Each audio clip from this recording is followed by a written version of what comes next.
Hello there and welcome back. My name is Elena. And I am Fotios, and this is the Game Court. Today is another game review day.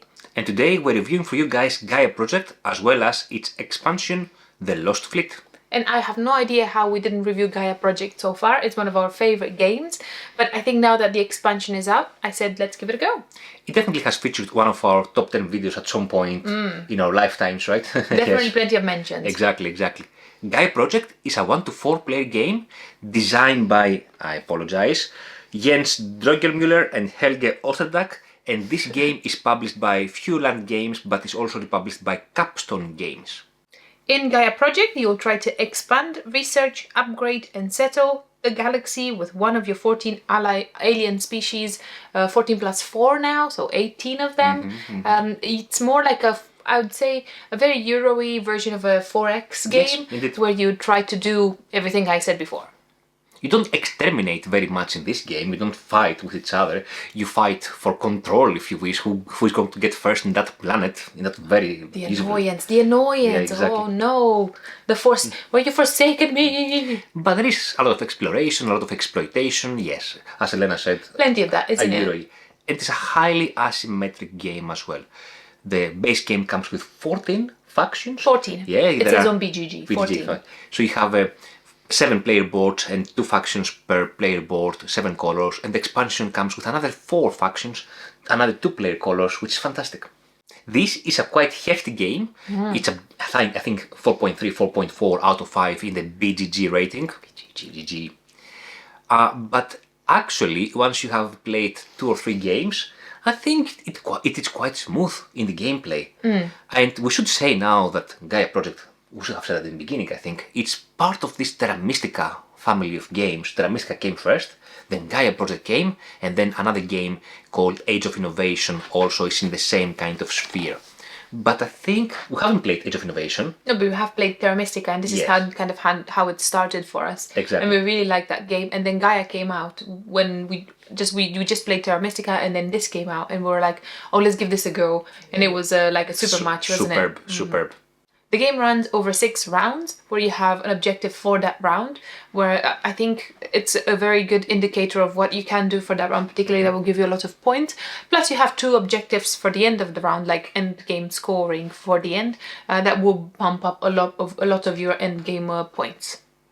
And in each round, you don't have a set number of actions you can do. You can just squeeze your resources as far as possible, and some players will pass first, some other players will continue going up until you don't have any more resources and you have to pass for the next round. And as basic actions, and I feel for the complexity of the game and how long and lengthy the game is, the base actions are quite few. I would expect them to be a million gazillion, but they are not very many. So you can build one of the structures. So you can build a mine, because that's your first one. You can upgrade a structure to something better than what it was prior. You can Gaia form a planet. That's one of the actions that you could do. You can go up the knowledge track whenever you have enough knowledge to do so. Oh yeah, and you can form a federation, and that's my favorite action. Yes. I don't know how I forgot that. They're kind of like, these are the action, that's it. Now when it comes to building a mine out, you have to go to basically a new planet, and if that planet doesn't match your faction color, you have to terraform. You have to terraform it. Yes, you have to terraform that planet by spending a lot of ore there to build your first mine. But once you have done this, then that planet is yours, nobody can take it from you, and you can start upgrading your mine to something else. Now, when it comes to building and upgrading, you can go from a mine, which is the first thing that you do, unless your faction tells you to do something else. Then everybody starts with a mine for building, and they can upgrade to a trading station. I don't remember the names. And then from the trading station, you can actually go to your research institute. Planetary institute, right? I'm useless. Or your research lab. Yes. The reason why I know these things is because the planetary institute gives you the bestest action, and that kind of flourishes your character and your faction, and that's what your faction does the best from your planetary institute. Or you can take the path of a research lab, where you can develop and get tiles, technology tiles. Technology tiles, indeed, and which will help you go up to the research tracks without spending knowledge. And then the research lab can be further upgraded to the research institute. That's the other big building over Yeah, there. do you do very many research institutes? I don't think so. Yes, indeed. Yeah. They're very good, but they're very, very, very, very pricey. And the base game features basically 7 different types of base planets, each associated with one faction, but there are also the dream planets, which are the Gaia planets, which are very juicy and open to everybody. And the expansion also features 2 new types of planets, which are not really linked to the expansion factions per se. The functions of the expansion start from this planet, but they don't have a home planet per se. For themselves, yeah. I just want to mention quickly, because it feels that, you know, we're just randomly and easily talking about this. Oh, you know, you put a trading station over here, and then, you know, you terraform over there. I think everything within the game is very intricate and it's all interconnected. And it's very expensive. And it's right? everything. You have to really think of what you actually do it and how you do it. You have to plan. By the time you actually build something, you need to plan 5 steps before that. So it's not very as easy as say you just put a building out and that's it. It doesn't work like that. It does sound very simple, but to actually get to that point, you need a lot of preparing. And each structure is associated with a particular power, like 1, 2, or 3. And this is particularly useful for a couple of reasons. One thing is that when you want to form a federation, you have to have a cluster of buildings of power 7 or above, or in some cases even 6 if you have the appropriate faction, whatever. Or if you have the tile, there's a special tile, a technology tile that lets you do it with less. With less, exactly. And the other reason that this is important is that because the game effectively pushes you towards positive player interaction, you want to have your buildings closer to other people's buildings, because that will make the building or the upgrading to trading stations a bit less expensive, but at the same time will give the opportunities to your opponents for passive charging. Now, passive charging, we haven't talked at all about charging. Isn't that super important? So what is charging? Charging is, well, to begin with, everybody on their player board, every faction has it has a full area with 3 circles. Every faction starts with a different number of energy tokens that start from area 1. From there, you can charge them into area 2, and as long as everything in area 1 is clear, so they're upgraded to area 2, you can start upgrading to area 3, and whenever the tokens are in area 3, then you can start spending them on a lot of amazing stuff. So I think this is more like a currency that you have to upgrade, and then you can use them afterwards. And whenever you have used them, so you've used the charging bit, you discharge them back into area 1. So by using these energy tokens, these fully charged energy tokens, you have access to a number of actions. Amazing actions on the player actions, board, yes. exactly. Which is, the game in this sense is a kind of worker placement, because it's first come, first served, but you have to spend you don't have workers, but you have to spend your energy for that. And these actions give you some juicy benefits. Could be a lot of money or knowledge tokens or free terraforming steps. And again, it's first come, first step for each round, so they are very, very juicy actions, very, very juicy benefits, but also expensive because you have to discharge your energy tokens. Many, yes. Exactly. Also, it's very important to have energy tokens, whether they are charged or not charged, because whenever you want to Gaia form a planet, when you send your Gaia former onto a planet to Gaia form it, you will have to use, it depends on where you are on the track obviously, a maximum of 6 discs. As you go up, it becomes cheaper and cheaper, but you have to discharge them into the Gaia zone separately, so you can place your Gaia former onto a planet. These tokens will become available to you in the next round after your income phase, but there is another way that energy tokens are important, and that is to form federations per se. Because if your structures are not, let's say, next to each other, so if you have gaps in your map and you need to cover these gaps with satellites, whenever you form a federation, then you have to completely lose this number of energy tokens from your player board back to the supply, and you don't get them back again, these ones, not like when you Gaia form. So energy tokens are very useful in a variety of cases in this game here. Another very important aspect of the game is the 6 tracks that you can progress either by obtaining technology tiles or by spending knowledge. And these tracks offer a variety of things, like they can make terraforming cheaper, or you can explore further in the space, can give you more distance, or they can give you better income round after round. And they have a different variety of benefits, but it's not very easy to get on all of them very much up, like very high up. So you have to make your choices in every game. Maybe you can do very well in 2 or 3 of these tracks, but more or less that would That's about it, yeah. Exactly. So you have to be selective in what you do there. And of course, round after round, you also have your income phase, and this quite important phase is where you feel rich. You take income from a variety of places in the game, from the tracks, from your player board. Actually, as you have mines out, you get a lot of ore. As you have trading stations out, you get a lot of money. As you have research labs out, you get a lot of knowledge. And you get income potentially from the technology tiles, and also potentially from the round boosters, which you select at the beginning. Exactly. When you pass, you select a new round booster for the next round. Now going back to the expansion a little bit, apart from the 2-4 factions that this offers you... 2 or 4. 2 or 4? 2 or 4. Yes, 4 basically factions. This expansion offers you as well some little tiles for the board, which are called Deep Space. And some of them, I think most of them have the new planets onto them as well. They go onto the edges of the board. As well as 4 different fleets. 4 different fleets. Well, the expansion is called Lost Fleet, so there are 4 different fleets. Technically, there are spaceships that have been abandoned in space, and then you go and explore them, and then you go in there and you're like, wow, look at all these amazing things that were lost behind, and then you kind of use them. You can collect artifacts, you're going to the fleets, you have access to more Federation tiles that you can use, you have access to other special actions that are only available to you if you have visited that Lost Fleet.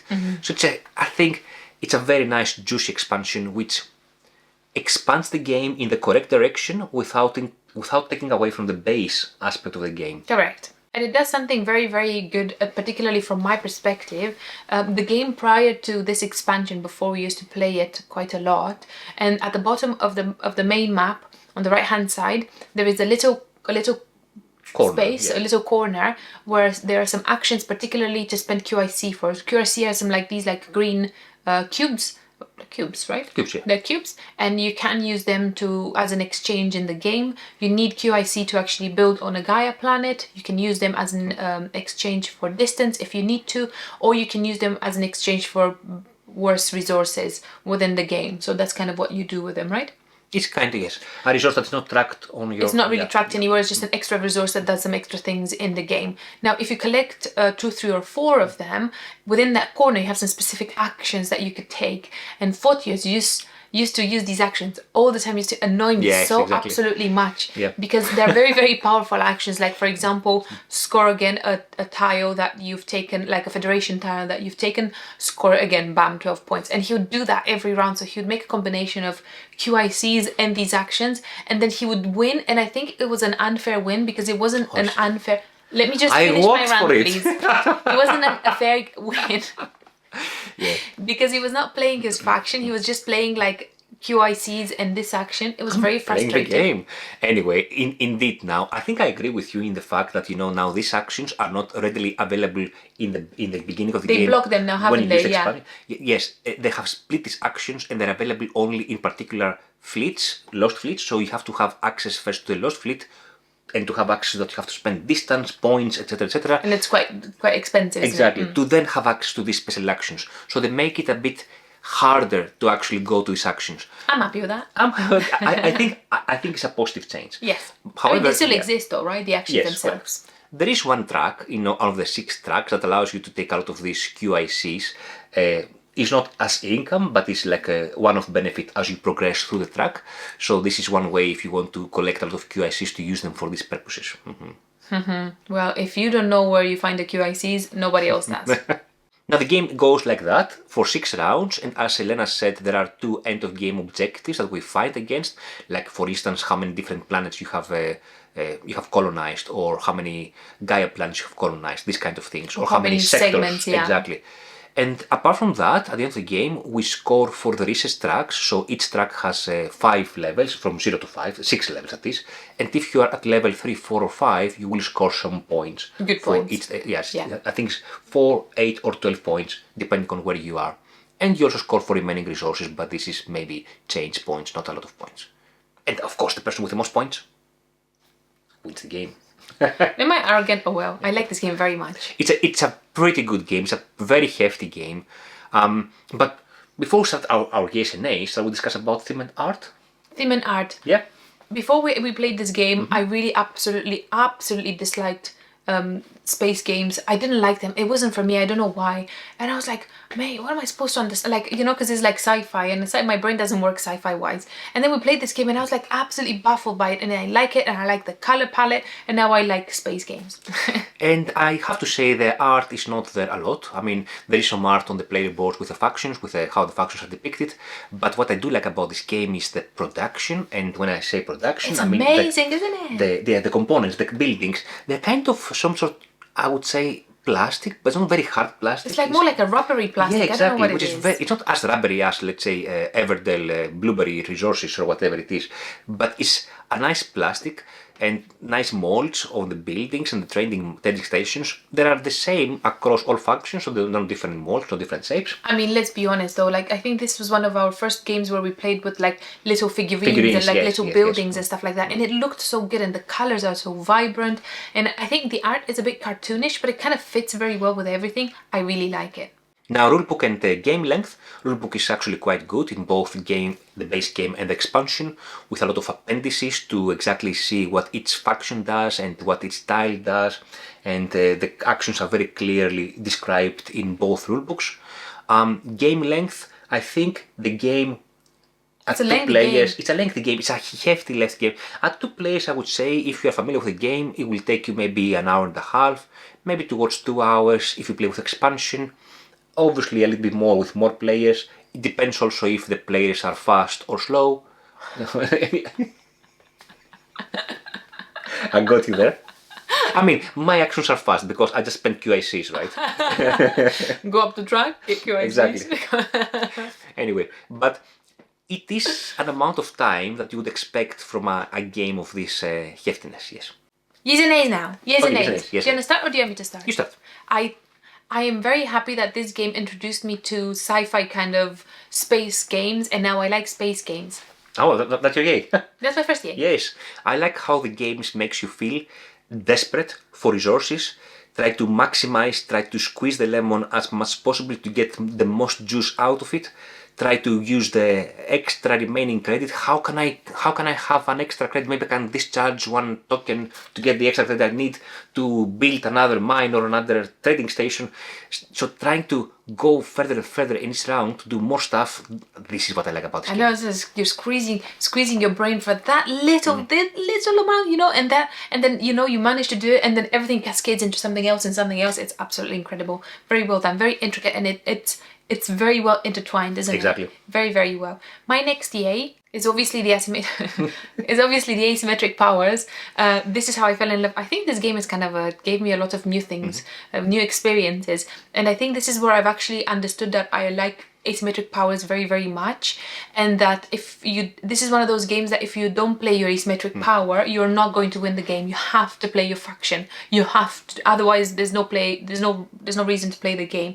And this game does it very, very, very, very, very well. And I like that they've offered you 2 sides. So the A side is the simpler version of the asymmetric power, and then it has a more complicated side on the other side as well of the same faction. So yes, I really like that very much. If I may add to that, I think the game is not hugely asymmetric, such as, let's say, Root or Hegemony, but it's not like other games that the variability or the asymmetry doesn't even matter. Get a cube, get exactly, a resource, whatever. or like, yeah. It's exactly the amount of asymmetry that you would like from a game like that. So it gives you a bit of a different direction, maybe one different action, but not a completely different gameplay. Yeah, but everybody plays the same game, though, Exactly, isn't it? Yeah. exactly, that's it.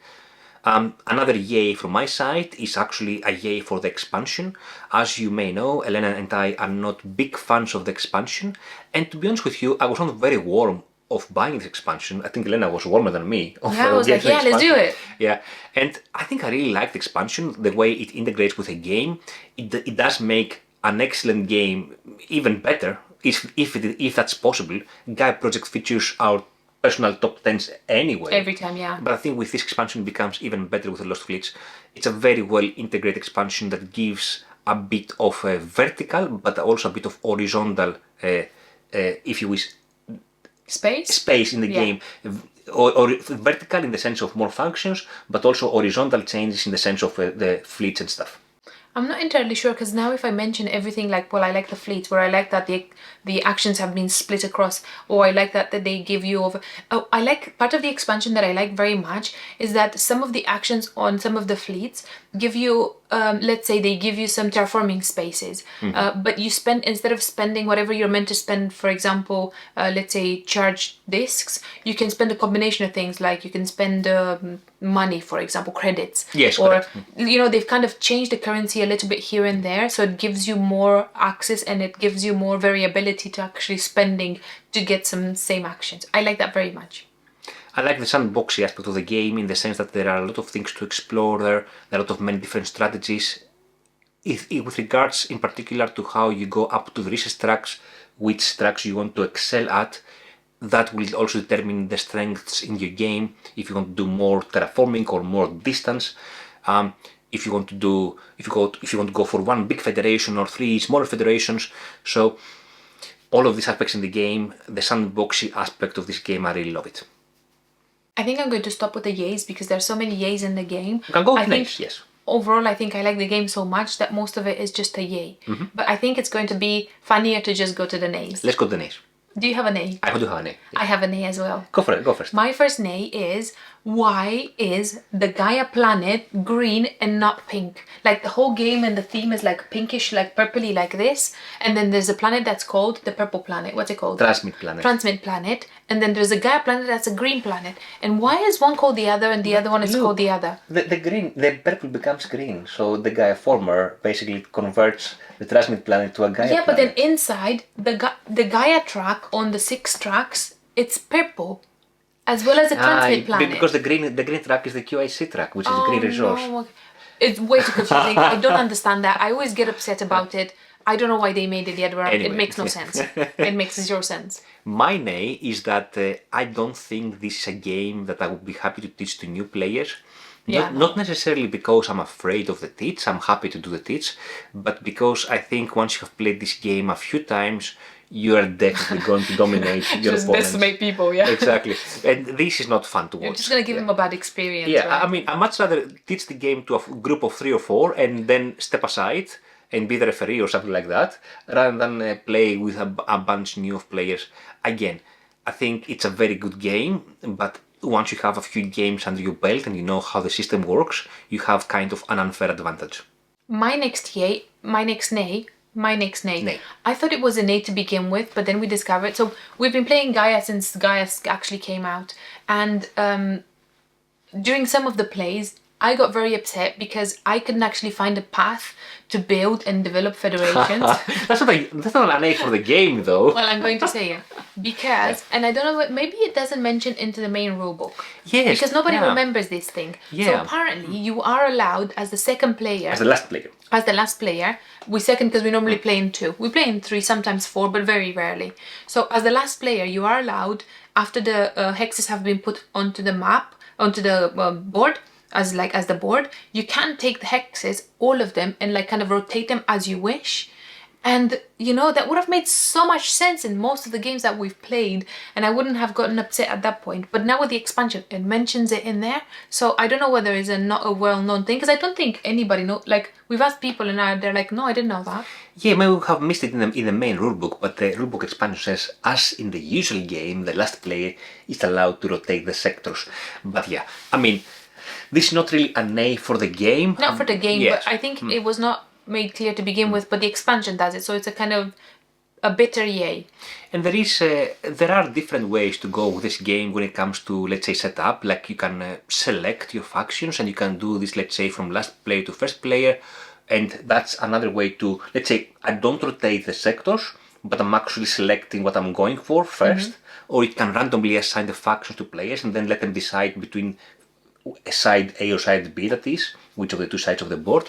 So there are different ways to go with that, I think. So I'm not super upset about it, I have to say, as much as you are, I guess. One nay from my side, and this is a very nitty-picky nay, but you know, it is a nay for me. Regardless if you have an insert or not, the expansion components will not fit in the base game. So you will need to have 2 boxes on yourself if you want to have both the base game and the expansion. Now let me say that the base game alone, I would say it's enough. for your first potentially 10 games. Yeah. Now, if you play this game way often than that, as we do, then I think the expansion would be a good addition to your collection. But you can start with the base game and then see if the game is for you and then decide for the expansion. Other game recommendations. Alright, okay. Okay, Shall I go? go for it. I'll say Don't say Voidfall. Terraform. I was just about to say, don't say Terraform. Yeah. No, I'll say Voidfall. I think Voidfall is It's another... exactly what it is, isn't it? Yeah, it's another, exactly it's what another it is. 4X spaced theme, big chunky game like Gaia Project with a bit of a lot of asymmetry as well in different factions that you try to go around, build stuff, control stuff, also fight the Voidborn, a common enemy for all players. Arguably, Voidfall is a much lengthier game than Gaia Project. How long did it take us to play Voidfall? 3 hours, 4 4 hours? 4 hours, 4 maybe. hours, yeah. But it's a very good game indeed. It's published by Mindclass Games and it's a very, very good production as well. So that is my other game recommendation. Both are amazing games. My recommendation is going to be fairly straightforward. If you like Terra Mystica and if you like Gaia Project, but you want something, a combination of them, and just a little, maybe just a little bit simpler, that plays to more players, like 5 players, Up to 5 players, yes. you can play Age of Innovations. And it's the same designers, kind of the same concept, same idea, but it kind of makes it ever so slightly different and it combines the games. Righty, that was our game review of Gaia Project and also its expansion, The Lost Fleet. I hope you enjoyed it. Thank you so much for watching. And see you later. Bye bye.